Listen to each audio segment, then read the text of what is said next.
चलिए मित्रों, शुरू करते हैं हम अपना आज का करंट अफेयर। देखते हैं हमारी आज की जितनी भी महत्वपूर्ण खबरें हैं सभी पे विस्तार से चर्चा और विश्लेषण करते हैं। हमारी पहली न्यूज है, सरकार ने इथेनॉल उत्पादन के लिए एफसीआई बफर स्टॉक से अतिरिक्त चावल आवंटित किया। तो सरकार ने इथेनॉल मिश्रित पेट्रोल कार्यक्रम के तहत भारतीय खाद्य निगम के बफर स्टॉक से 2.8 मिलियन टन चावल इथेनॉल उत्पादन के लिए रियायती दरों पर देने का निर्णय लिया है। इसका उद्देश्य भारतीय खाद्य निगम के अधिशेष भंडार को कम करना है। महत्व देखते हैं इसका। तो ऊर्जा सुरक्षा, तो इथेनॉल एक नवीकरणीय और संधारणीय ईंधन है जो आयातित जीवाश्म ईंधन पर निर्भरता को कम करता है। अतिरिक्त बफर स्टॉक का इष्टतम उपयोग, तो एफसीआई ने 2025-26 के लिए चावल की आर्थिक लागत यानी न्यूनतम समर्थन मूल्य, भंडारण, परिवहन आदि सहित 4,173 रुपये प्रति क्विंटल अनुमानित की है। वर्तमान में एफसीआई के पास 13.58 मीट्रिक टन के बफर भंडार के मुकाबले 61 मीट्रिक टन चावल है। आर्थिक तो ये मेक इन इंडिया पहल को बढ़ावा देता है, साथ ही ये किसानों को आय दुगनी करने और रोजगार सृजन में भी योगदान देता है। खाद्य पदार्थों से इथेनॉल उत्पादन से संबंधित चुनौतियां, तो खाद्य सुरक्षा बनाम ऊर्जा सुरक्षा, तो इथेनॉल उत्पादन के लिए गन्ना, मक्का और चावल जैसी प्रमुख खाद्य फसलों के अत्यधिक उपयोग के कारण खाद्य एवं पशु आहार सुरक्षा को खतरा उत्पन्न हो सकता है। गन्ना और मक्का के साथ चावल संयुक्त रूप से भारत के खाद्य एवं पशु आहार प्रणालियों का मुख्य आधार है। फिर भी इन तीनों का उपयोग इथेनॉल के लिए फीड स्टॉक के रूप में किया जा रहा है। मुद्रास्फीति की बात करें तो इथेनॉल उत्पादन के लिए खाद्य फसलों की बढ़ती मांग से उपभोक्ताओं को इनके लिए अधिक कीमतें चुकानी पड़ सकती हैं, साथ ही इनकी उपलब्धता भी कम हो सकती है। देखते हैं इथेनॉल के विषय में। तो इथेनॉल एक प्राथमिक जैव ईंधन है जो प्राकृतिक रूप से ईस्ट द्वारा शर्करा के किण्वन या एथिलीन हाइड्रेशन जैसी पेट्रोकेमिकल प्रक्रियाओं के माध्यम से उत्पादित होता है। उपयोग जैव ईंधन यानी मिश्रित इथेनॉल, उद्योग में रासायनिक विलायक, एंटीसेप्टिक और कीटाणुनाशक के रूप में चिकित्सा संबंधी उपयोग। इथेनॉल मिश्रित पेट्रोल कार्यक्रम, तो इसका उद्देश्य है पेट्रोल में इथेनॉल मिश्रण के विविध उद्देश्य। इनमें जीवाश्म ईंधन हेतु आयात पर निर्भरता कम करना, विदेशी मुद्रा की बचत आदि शामिल है। लक्ष्य है 2025-26 तक 20% इथेनॉल का मिश्रण करना। इथेनॉल मिश्रण की राह में प्रगति, तो ये 2014 के 1.53% से बढ़कर 2024 में 15% हो गया है। फिर नेक्स्ट है, भारत ने विश्व बैंक भूमि सम्मेलन 2025 में कंट्री चैंपियन की भूमिका धारण की। तो इस सम्मेलन के दौरान समावेशी व प्रौद्योगिकी संचालित ग्रामीण गवर्नेंस के मॉडल के रूप में भारत की भूमि प्रबंधन संबंधी प्रमुख पहलों की ओर विश्व का ध्यान आकर्षित किया गया, जैसे स्वामित्व योजना और ग्राम मानचित्र प्लेटफॉर्म। स्वामित्व योजना ने 68,000 वर्ग किलोमीटर का सर्वेक्षण और 1.16 ट्रिलियन रुपए मूल्य की भूमिका का मुद्रीकरण किया है। इस उपलब्धि के साथ ये वैश्विक स्तर पर समावेशी आर्थिक रूपांतरण के लिए एक स्केलेबल मॉडल के रूप में सामने आई है। स्वामित्व योजना का उद्देश्य जो है वो ड्रोन प्रौद्योगिकी के उपयोग के जरिए भूखंडों का मानचित्रण करके ग्रामीण क्षेत्रों में संपत्ति के स्पष्ट स्वामित्व की स्थापना करना है। क्लाइमेट रेजिलियंस अवसंरचना के नियोजन और योजनाओं के अभिसरण को बढ़ावा देने में ग्राम मानचित्र प्लेटफॉर्म की भूमिका को ग्लोबल साउथ के संदर्भ में काफी लाभकारी और एक उपयोगी मॉडल माना गया है। ग्राम मानचित्र एक भूस्थानिक प्लानिंग प्लेटफॉर्म है जो ग्राम पंचायतों को डेटा संचालित व स्थानीयकृत विकास योजनाएं तैयार करने में सक्षम बनाता है। कौशल भूमि प्रबंधन प्रणाली और आर्थिक समृद्धि, तो नौकरियां और विकास की बात करें तो संपत्ति तक सुव्यवस्थित पहुंच से उद्यमशीलता विस्तार करने, धन के पुनर्निवेश और वैकल्पिक आजीविका की सुविधा मिलती है। निजी पूंजी, तो पंजीकृत संपत्ति संबंधी अधिकार भूस्वामियों को भूमि को जमानत के रूप में रखने हेतु सक्षम बनाते हैं, जिससे निजी ऋण और निवेश के अवसरों को बढ़ावा मिलता है। अवसंरचना वित्त पोषण, तो आवश्यक सार्वजनिक सेवा और अवसंरचना के लिए विश्वसनीय सरकारी राजस्व उत्पन्न करता है।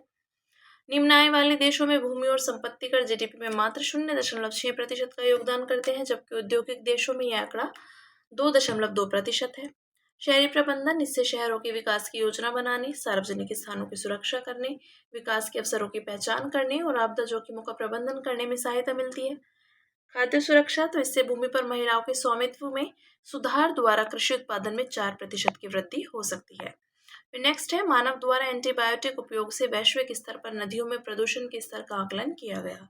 तो ये पहली बार है कि इस विषय पर कोई अध्ययन किया गया है। इस अध्ययन में पहली बार यह अनुमान लगाया गया कि हर साल मनुष्य द्वारा उपयोग की गई लगभग 8,500 टन एंटीबायोटिक दवाएं दुनिया भर की नदियों में पहुंच जाती हैं। यह कुल उपयोग का 1/3 है। इसके अलावा इनका 11% हिस्सा महासागरों तथा स्थलीय जलाशयों तक भी पहुंच रहा है। एंटीबायोटिक आधारित प्रदूषण के मार्ग तो मानव शरीर में एंटीबायोटिक अपूर्ण चयापचय और अपशिष्ट जल प्रणालियों में से एंटीबायोटिक को पूर्ण रूप से न हटा पाना, पशुपालन और जलीय कृषि में एंटीबायोटिक दवाओं का व्यापक उपयोग, दवा विनिर्माण के दौरान होने वाला रिसाव, जलवायु परिवर्तन बैक्टीरिया के प्रसार को बढ़ाता है, इससे क्षैतिज जीन स्थानांतरण संभव होता है और प्रतिरोध विकसित होने की संभावना बढ़ जाती है। इस अध्ययन के मुख्य बिंदु पर एक नजर डालेंगे तो वैश्विक जनसंख्या का 10% हिस्सा सतही जल के उस शेष 1% के संपर्क में है जिसमें एंटीबायोटिक दवाओं की संचयी सांद्रता सबसे अधिक है। अनुपचारित घरेलू अपशिष्ट जल नदियों में सबसे ज्यादा एंटीबायोटिक प्रदूषण फैलाता है। घरेलू स्रोतों से आने वाली एंटीबायोटिक दवाओं का केवल 43% ही अपशिष्ट जल प्रणालियों में प्रोसेस किया जाता है। दुनिया में जितनी भी नदियां हैं, यदि उन सब की लंबाई को मिलाया जाए तो उसका 1/4 हिस्सा यानी 60 लाख किलोमीटर ऐसी जगहों पर बह रहा है जहां उन्हें एंटीबायोटिक दवाएं बहुत ज्यादा मात्रा में घुली हुई है। ये दवाएं इतनी ज्यादा है कि ये नदियों के अंदर रहने वाले जीव जंतु और पादपों के लिए खतरनाक है और इस मामले में भारत की 80% से अधिक नदियां उच्च या अति उच्च जोखिम वाली श्रेणियों में आती हैं। एंटीबायोटिक प्रदूषण में योगदान देने वाली मुख्य एंटीबायोटिक्स हैं एमोक्सिसिलिन, सेफ्ट्राइएक्सोन और सेफिक्सिम। ठीक है, फिर एंटीबायोटिक प्रदूषण के विषय में देखते हैं। अगर प्रभाव की बात करें मानव स्वास्थ्य पर तो एंटीबायोटिक प्रदूषण से एंटीमाइक्रोबियल प्रतिरोध बढ़ जाता है जो 2050 तक वैश्विक स्तर पर कुल मृत्यु का प्रमुख कारण बन सकता है। पर्यावरण पर तो इससे सूक्ष्म जीव विविधता कम हो सकती है तथा मछलियों एवं शैवालों के स्वास्थ्य पर नकारात्मक असर भी पड़ सकता है। महत्वपूर्ण पहले तो एंटी माइक्रोबियल प्रतिरोध पर भारत की राष्ट्रीय कार्य योजना 2017, तो इसका उद्देश्य विनियमन संबंधित जागरूकता और निगरानी में सुधार करना है। एंटी माइक्रोबियल प्रतिरोध पर डब्ल्यूएचओ की वैश्विक कार्य योजना 2015, विनिर्माण प्रक्रिया से एंटीबायोटिक प्रदूषण पर डब्ल्यूएचओ के दिशा निर्देश। फिर नेक्स्ट, प्रधानमंत्री ने नए सुरक्षा सिद्धांत यानी सिक्योरिटी डॉक्ट्राइन का अनावरण किया। तो ऑपरेशन सिंदूर की सफलता के बाद राष्ट्र को संबोधित करते हुए प्रधानमंत्री ने भारत के नए सुरक्षा सिद्धांत की रूपरेखा प्रस्तुत की। जैसे हम देख सकते हैं ये स्तंभ, विवरण और ये महत्व। तो निर्णायक जवाबी कार्यवाही, तो भारत पर किसी भी आतंकवादी हमले का उत्तर सशक्त और ठोस जवाबी कार्यवाही से दिया जाएगा। भारत अपनी शर्तों पर जवाब देगा। आतंकवाद के मूल ढांचे को निशाना बनाकर हमला किया जाएगा। महत्व, तो रणनीतिक परिवर्तन, यह सैन्य जवाबी कार्यवाही को भारत की आतंकवाद रोधी नीति में औपचारिक रूप से शामिल करता है। यह एक मजबूत और निर्णायक अप्रोच का संकेत है। परमाणु हमले की धमकी के प्रति जीरो टॉलरेंस, तो भारत परमाणु हमले की धमकियों से डरने वाला नहीं है। इस बहाने आश्रय लेने वाले आतंकी ठिकानों पर सटीक और निर्णायक हमले किए जाएंगे। यह सिद्धांत स्पष्ट करता है कि भारत की आत्मरक्षा की नीति को परमाणु हमले की धमकियों से रोका नहीं जा सकता। यह भारत के पहले की संयम नीति से स्पष्ट अलगाव है। फिर आतंकवादी और उससे पनाह देने वालों में कोई भेद नहीं, तो भारत आतंकवादी और उन्हें आश्रय देने वाली सरकारों को एक ही नजरिए से देखेगा। भारत ने पहले स्पष्ट कर दिया कि भविष्य में देश में कोई भी आतंकवादी हमला युद्ध की कार्यवाही माना जाएगा। इसका उद्देश्य उस राज्य प्रायोजित आतंकवाद को समाप्त करना है जो वैश्विक शांति और सुरक्षा के लिए गंभीर खतरा है। आगे देखते हैं इसमें, तो यह रूपरेखा आतंकवाद के प्रति भारत की जीरो टॉलरेंस की नीति को दर्शाती है। ऑपरेशन सिंदूर के तहत 100 से अधिक आतंकवादियों को मार दिया गया है जिनमें कई टॉप कमांडर और रणनीतिकार शामिल थे। ये दशकों से भारत के खिलाफ आतंकवादी घटनाओं को अंजाम दे रहे थे। ठीक है, फिर नेक्स्ट है, अमेरिकी राष्ट्रपति ने संयुक्त राज्य अमेरिका में प्रिस्क्रिप्शन दवाओं के मूल्य कम करने से संबंधित एक कार्यकारी आदेश पर हस्ताक्षर किए। तो इस कार्यकारी आदेश का मुख्य लक्ष्य अमेरिका में प्रिस्क्रिप्शन दवाओं की कीमतों के बराबर लाना है जो अन्य समान देशों में दी जाती हैं। ये आदेश मोस्ट फेवर्ड नेशन मूल्य निर्धारण नीति को लागू करता है, जिसका अर्थ है कि अमेरिका उन दवाओं के लिए वही कीमत चुकाएगा जो दुनिया के किसी भी देश में सबसे कम है। इसका संभवतः भारत के दवा क्षेत्र पर प्रतिकूल प्रभाव पड़ सकता है। वर्तमान में अमेरिका अन्य उच्च आय वाले देशों की तुलना में समान दवाओं के लिए लगभग 3 गुना अधिक भुगतान करता है। देखते हैं मोस्ट फेवर्ड नेशन के विषय में, तो MFN सिद्धांत बहुपक्षीय व्यापार प्रणाली का प्रमुख आधार है। नियम आधारित व्यवस्था लागू करने का प्रयास करता है। इसके तहत व्यवहार अधिकार देशों की आर्थिक या राजनीतिक शक्ति पर निर्भर नहीं होकर नियमों पर आधारित होते हैं। इसका तात्पर्य यह है कि एक देश को दी गई सर्वोत्तम पहुंच की शर्तें अपनी आप प्रणाली में अन्य सभी देशों को प्राप्त हो जाती हैं। प्रशुल्क और व्यापार पर सामान्य समझौते 1994 के अनुच्छेद 1 के तहत विश्व व्यापार संगठन के प्रत्येक सदस्य देश द्वारा अन्य सभी सदस्य देशों को MFN का दर्जा दिए जाने का प्रावधान है। WTO के समझौते के तहत MFN दर्जा प्राप्त देश अपने व्यापारिक साझेदारों के बीच भेदभाव नहीं कर सकते। भारतीय फार्मा क्षेत्र पर संभावित प्रभाव, तो निर्यात संबंधी चिंताएं, तो भारत के फार्मा निर्यात में लगभग 1/3 हिस्सा यानी लगभग $10 बिलियन प्रति वर्ष संयुक्त राज्य अमेरिका का है। ऐसे में इस देश का भारत की फार्मा कंपनियों पर गहरा प्रभाव पड़ सकता है। अनुसंधान पर प्रभाव, तो यदि अमेरिका बाजार में दवाओं की कीमतें घटती हैं तो फार्मा कंपनियों के मुनाफे में कमी आएगी। इससे नई दवाओं के अनुसंधान और विकास के लिए धन की कमी हो सकती है। घरेलू बाजार में कीमतों में वृद्धि, तो फार्मा कंपनियां अमेरिका में हुए नुकसान की भरपाई के लिए भारत जैसे देशों में दवाओं की कीमतें बढ़ा सकती हैं। बात करेंगे अन्य सुर्खियों की, जिसमें पहली न्यूज है कुल प्रजनन दर। तो भारत के रजिस्ट्रार जनरल द्वारा जारी सैंपल रजिस्ट्रेशन सिस्टम्स रिपोर्ट 2021 के अनुसार देश की कुल प्रजनन दर 2021 में 2.0 पर स्थिर बनी रही। कुल प्रजनन दर के विषय में देखते हैं तो TFR बच्चों की उस औसत संख्या को दर्शाता है जो एक महिला अपने संपूर्ण प्रजनन काल यानी 15 से 49 वर्ष के अंत तक जन्म देती है। 2.1 की कुल प्रजनन दर को प्रतिस्थापन दर कहा जाता है। इसका अर्थ है कि यदि यह दर लंबे समय तक बनी रहती है तो हर पीढ़ी में लोगों की संख्या का स्थान उतनी ही संख्या में लोग लेंगे जब तक कि इनमें कोई कहीं अन्य प्रवास नहीं कर लेता। राज्यवार स्थिति, तो बिहार में सबसे उच्च प्रजनन दर 3.0 दर्ज की गई है। दिल्ली और पश्चिम बंगाल में सबसे निम्न प्रजनन दर 1.4 रही। नेक्स्ट है राष्ट्रीय रक्षा निधि। तेलंगाना के मुख्यमंत्री ने कई अन्य लोगों के साथ मिलकर राष्ट्रीय रक्षा निधि में योगदान दिया। यह योगदान सशस्त्र बलों के प्रति एकजुटता के प्रतीक के रूप में किया गया। इसके विषय में देखते हैं। स्थापना वर्ष 1962। उद्देश्य रक्षा प्रयासों को बढ़ावा देने के लिए नकद और वस्तु के रूप में प्राप्त स्वैच्छिक दान को एकत्र करना तथा इन दोनों के उपयोग का निर्णय लेना। उपयोग सशस्त्र बलों तथा अर्धसैनिक बलों के सदस्यों एवं उनके निर्भर परिजनों के कल्याण हेतु। प्रशासन यह निधि एक कार्यकारी समिति द्वारा संचालित होती है। प्रधानमंत्री इसके अध्यक्ष होते हैं। रक्षा, वित्त एवं गृह मंत्री इसके सदस्य होते हैं। केंद्रीय वित्त मंत्री इस कोष के कोषाध्यक्ष हैं। कर छूट, तो आयकर अधिनियम की धारा 80G के अंतर्गत NTF में दिए गए सभी योगदान कर मुक्त होते हैं। फिर नेक्स्ट है जर्मेनियम। तो भारतीय दूतावास के अनुसार भारत ने चीन द्वारा लगाए गए जर्मेनियम निर्यात प्रतिबंधों के संदर्भ में चीन से औपचारिक वार्ता की। इसके विषय में देखते हैं। तो चांदी के समान सफेद रंग की अर्धधातु यानी उपधातु है जिसमें धातु व अधातु दोनों के गुण होते हैं। प्रमुख खनिज स्रोत, तो जर्मेनाइट एवं ऑर्जिरोडाइट, ये खनिज दुर्लभ होते हैं और अधिकांश जर्मेनियम का उत्पादन जिंक के उपोत्पाद और कोयले की राख से होता है। भौतिक गुण, भंगुर, इंफ्रारेड विकिरण के लिए पारदर्शी, उच्च अपवर्तनांक आदि। उत्पादन स्थिति 2023 में तो विश्व का 68% जर्मेनियम उत्पादन चीन में होता है। इस तरह चीन विश्व में जर्मेनियम का प्रमुख आपूर्तिकर्ता है। भारत पूरी तरह से जर्मेनियम के आयात पर निर्भर है। प्रमुख उपयोग semiconductors, fibre optics, infrared optics, solar cell आदि।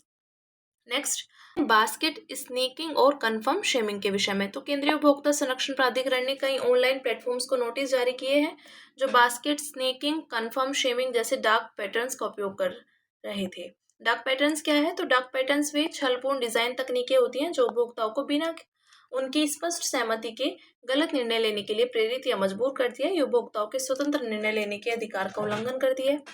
बास्केट स्नैकिंग, तो यह वह तकनीक है जिसमें उपयोगकर्ताओं की जानकारी या सहमति के बिना उनके शॉपिंग कार्ट में चेकआउट के समय वांछित वस्तु या दान राशि जोड़ दी जाती है। इसका उद्देश्य है अंतिम भुगतान राशि को परोक्ष या छद्म रूप से बढ़ा देना। कन्फर्म शेमिंग, तो इसमें उपयोगकर्ताओं पर डर, शर्म, अपराध बोध या उपहास का उपयोग करके दबाव डाला जाता है ताकि वे किसी सेवा को स्वीकार करें या खरीदारी करें। उदाहरण, किसी ऑफर को नकारने के लिए बटन पर लिखा हो, नहीं धन्यवाद, मुझे पैसे बचाने की परवाह नहीं। फिर नेक्स्ट है कॉस्मोस 482। तो कॉस्मोस 482 लैंडर प्रोब ने पृथ्वी के वायुमंडल में दोबारा प्रवेश किया और हिंद महासागर में गिरा। इसके विषय में देखते हैं। सोवियत संघ के वेनेरा कार्यक्रम का हिस्सा था जिसके तहत शुक्र ग्रह पर कई प्रोब भेजे गए थे। सूर्य से दूरी के आधार पर शुक्र दूसरा ग्रह है। यह हमारे सौरमंडल का सबसे गर्म ग्रह है। इसे 1972 में लॉन्च किया गया था लेकिन यह पृथ्वी की कक्षा से बाहर नहीं जा सका। इसमें कैरियर बस और एक लैंडर प्रोब शामिल था। फिर है PL-15 और बाइकर YIHA थर्ड। तो भारतीय सशस्त्र बलों ने PL-15 मिसाइल्स और biker YIHA third kamikaze drone सहित पाकिस्तान के कई हाईटेक विदेशी हथियारों को रोक दिया तथा उन्हें निष्क्रिय किया। PL-15, तो यह एक चीनी मूल की हवा से हवा में मार करने वाली मिसाइल है। इसमें active radar guidance, satellite navigation और इनर्शियल नेविगेशन सिस्टम्स का उपयोग होता है। बाइकर YIHA-3 के विषय में, तो यह तुर्की द्वारा निर्मित कामिकेज शैली लॉइटरिंग ड्रोन्स हैं। ये ड्रोन्स उच्च विस्फोट वारहेड ले जाने में सक्षम है। फिर नेक्स्ट है LICOMK++ ओशन सिम्युलेटर। तो चीनी शोधकर्ताओं ने एक हाई रिजोल्यूशन महासागरीय सिमुलेशन प्रणाली विकसित की जिसका नाम LICOMK++ है। यह प्रणाली महासागर की प्रक्रिया और जलवायु पैटर्न का मॉडल बनाने की क्षमताओं में उल्लेखनीय वृद्धि करती है। इसके विषय में देखते हैं, तो इसे महासागर का माइक्रोस्कोप कहा जा रहा है क्योंकि इसमें अल्ट्रा हाई रिजोल्यूशन क्षमताएं हैं। ये वैज्ञानिकों को भंवरों और तापीय परिवहन जैसी जटिल प्रक्रियाओं का अभूतपूर्व स्पष्टता के साथ विश्लेषण करने में सक्षम बनाता है। यह प्रणाली टाइफून, समुद्री हीटवेव और बाढ़ जैसी चरम मौसम घटनाओं के पूर्वानुमान को कहीं अधिक सटीक बना सकती है। ठीक है, फिर नेक्स्ट है सर्न का लार्ज हेड्रोन कोलाइडर। तो वैज्ञानिकों ने सर्न के लार्ज हेड्रोन कोलाइडर में सीसे को सोने में परिवर्तित करने की सूचना दी है। हालांकि यह केवल कुछ क्षण के लिए ही हो पाया है। इस दौरान वैज्ञानिकों ने सर्न के LHC में लगभग 86 बिलियन सोने के नाभिकों का निर्माण किया। यह सीसे के परमाणु के प्रकाश की गति के 99.99% पर आपस में टकराने से हुआ। इसके विषय में देखते हैं, दुनिया का सबसे बड़ा और सबसे शक्तिशाली पार्टिकल एक्सीलरेटर है। LHC में 27 किलोमीटर लंबी रिंग है जिसमें सुपर कंडक्टिंग मैग्नेट लगे हैं। इसमें कणों की ऊर्जा बढ़ाने के लिए कई एक्सीलरेटर उपकरण भी है। इस एक्सेलरेटर के अंदर दो उच्च ऊर्जा वाले पार्टिकल बीम्स को प्रकाश की गति के करीब यात्रा कराई जाती है और फिर एक दूसरे से टकराया जाता है। अंत में बात करेंगे सुर्खियों में रहे स्थल की, जो है मालदीव, राजधानी है माले। तो भारत ने 1 वर्ष की अवधि के लिए मालदीव को $50 मिलियन के ट्रेजरी बिल रोल ओवर के माध्यम से वित्तीय सहायता प्रदान की। भौगोलिक अवस्थिति जानते हैं इसकी, तो यह हिंद महासागर में स्थित एक द्वीपीय राष्ट्र है। ये एटोल्स समूह से मिलकर बना है। यह एशिया का सबसे छोटा देश है और रणनीतिक रूप से हिंद महासागर के प्रमुख समुद्री मार्गों के नजदीक स्थित है। यह भारत के दक्षिण दक्षिण पश्चिम में स्थित है। 8 डिग्री चैनल भारत के मिनिकोय द्वीप और मालदीव को अलग करता है। भौगोलिक विशेषताएं, जलवायु की बात करें तो उष्णकटिबंधीय गर्म और आर्द्र शुष्क पूर्वोत्तर मानसून वर्षा दक्षिण पश्चिम मानसून से। प्रवाल भित्तियां, मालदीव में दुनिया की 7वीं सबसे बड़ी प्रवाल भित्ति प्रणाली है जो वैश्विक प्रवाल भित्ति क्षेत्र का लगभग 3.14% हिस्सा बनाती है। मालदीव में कोई नदी या धारा नहीं है। ठीक है, बात की हमने मालदीव की। तो हमारी आज की जितनी भी महत्वपूर्ण खबरें थी हमने सभी पे विस्तार से चर्चा और विश्लेषण किया। अब इसी के साथ मिलते हैं कल अपनी नई खबरों के साथ।